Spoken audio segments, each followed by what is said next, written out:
प्राचीन काल के तमाम साहित्यकारों को ताज नगरी आगरा ने अपने आंचल में जगह दी है। उनमें से चाहे मिर्जा गालिब हों या चाहे बहुत सारे ऐसे साहित्यकार।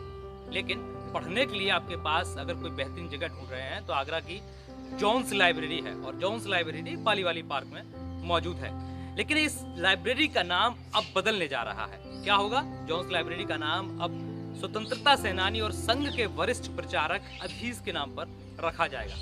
पिछले दिनों आगरा के नगर निगम में कार्यकारिणी की बैठक हुई थी और उसमें ये निर्णय लिया गया था कि अब इस लाइब्रेरी को जॉन्स के नाम से हटाकर अब उनके नाम पर रखा जाएगा। तो ऐसे में अब इसका इतिहास जान लेते हैं क्या है। जॉन्स के बारे में कहा जाता है कि जॉन्स एक विशुद्ध व्यापारी थे, डच व्यापारी थे, और आगरा में वो जब ब्रिटेन हुकूमत थी तब वो आगरा में आए थे।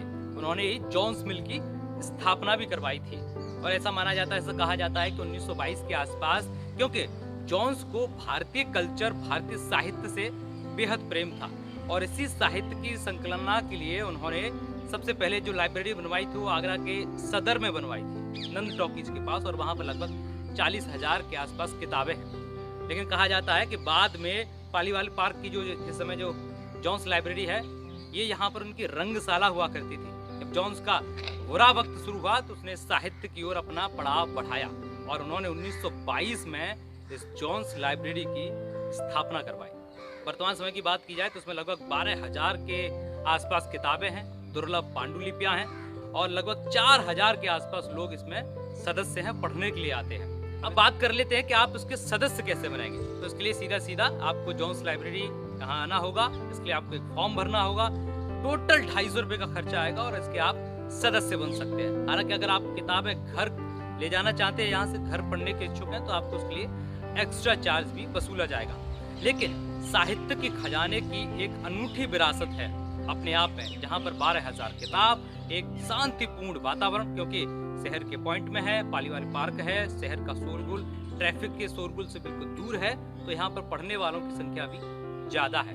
तो आप भी इस अगर लाइब्रेरी का हिस्सा बनना चाहते हैं तो जल्द ही आवेदन कर सकते हैं। मैं हरिकांत शर्मा, न्यूज 18। जी, जॉन्स लाइब्रेरी है जो 1922 में मिस्टर जॉन्स हुआ करते थे और डच के व्यापारी थे जो आगरा 1922 में आए थे।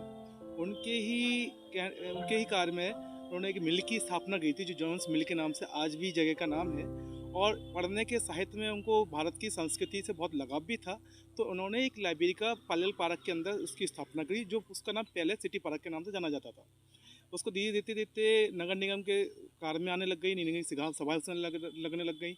उसके बाद उसमें एक रंगशाला करके उन्होंने कार्य किया, लेकिन जब उनकी स्थिति दैनिक होने शुरू हो गई तो इन्होंने उनका अंदर एक मंदिर आत्मा जागी और उन्होंने इसको एक पूरा साहित्य का केंद्र के रूप में लाइब्रेरी का रूप दे दिया। और इसको 1200 किताबों के करीब अभी उपस्थित हैं, क्योंकि एक लाइब्रेरी 20 सिटी के अंदर इतनी अच्छी लाइब्रेरी है। और मिस्टर जॉन जो थे वो एक परंपरागत इतिहास, संस्कृति, भूगोल के अच्छे शोध ज्ञाता भी थे। उन्होंने इसके माध्यम से अपना एक लाइब्रेरी बनवाई जो अभी तक स्थित है। देखिए, आगरा में जॉन्स पब्लिक लाइब्रेरी करके बहुत पुराने अंग्रेज़ों के ज़माने की ये लाइब्रेरी पालीवाल पार्क में कार्यरत है। और इस जॉन्स पब्लिक लाइब्रेरी में आगरा के बहुत बड़े बड़े महापुरुषों ने वहाँ पे पढ़ने का काम किया है और पुस्तकों को अध्ययन करने का काम किया है। उसमें एक अधीश जी का भी नाम है। स्वतंत्रता सेनानी के रूप में अधीश जी ने आगरे का नाम किया और राष्ट्रीय स्वयंसेवक संघ के वरिष्ठ प्रचारक के रूप में भी वह रहे।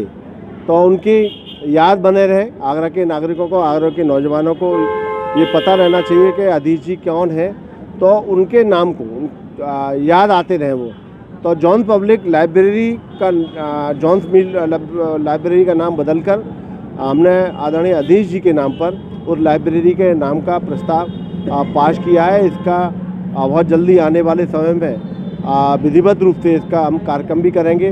नगर निगम के अभिलेखों में भी उन नाम को हटाकर अधीश जी का नाम इंदराज करेंगे।